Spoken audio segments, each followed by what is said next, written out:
high water isn't a school. Schools have to stamp out a product that conforms to the world. At high water, you're seen as a creator. I want to start my interview asking you, I want to know which version of Christina is the one that we can find in the series. At what point in your life did this production arrive?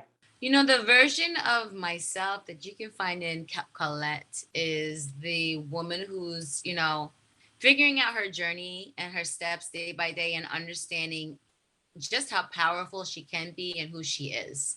Yeah. I think through my life, I think early on in my career, I kind of, I've always kind of like owned myself, but it took a time, probably when I turned in my 30s, that I really understood that I didn't have to be a yes girl. And I also could say no to things. I could say, I didn't have to rely on other people to do my dirty work. If I felt a certain way, it was okay to speak up.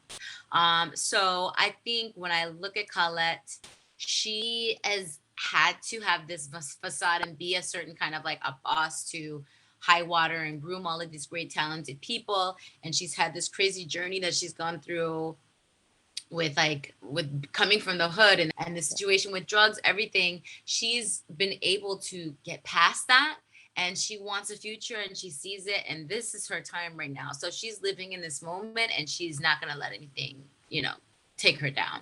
And how has the feedback been from the people? I have no idea. So far, I've only spoken to people like you, and they're so nice. Yeah.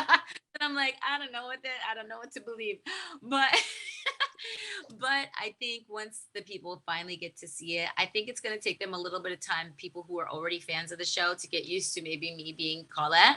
Yeah. It took me time to get used to being Collette. Honestly, I didn't want to study the previous seasons. I wanted to find my character.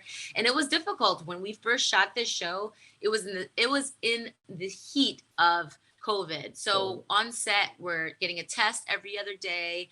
We had to do 6 feet of distancing. The second you're done doing a scene, you had to put on a mask. It was like walking around like with a guard around you. It's like a brick wall, and you can't really get to know your cast members. And you can't hang out after set either. You just go straight home.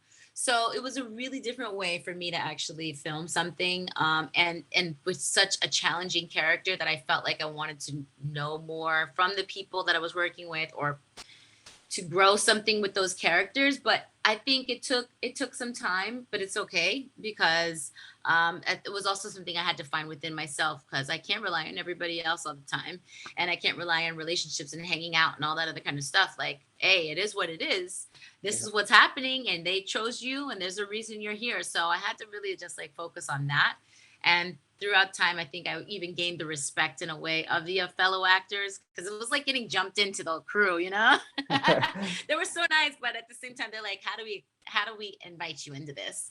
Yeah, and I love that you told me this, because I want to ask you about other two things that you love the most about getting involved in this Step Up 3 adventure.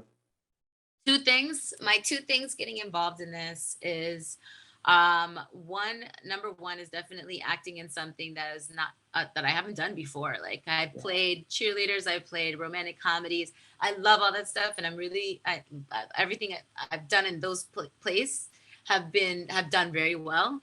And now having the chance to play a different type of woman was my favorite thing. And then my second thing would be some of the dance sequences that I was a part of. I had a really cool dance sequence that I shot with Neo and another one of the actors.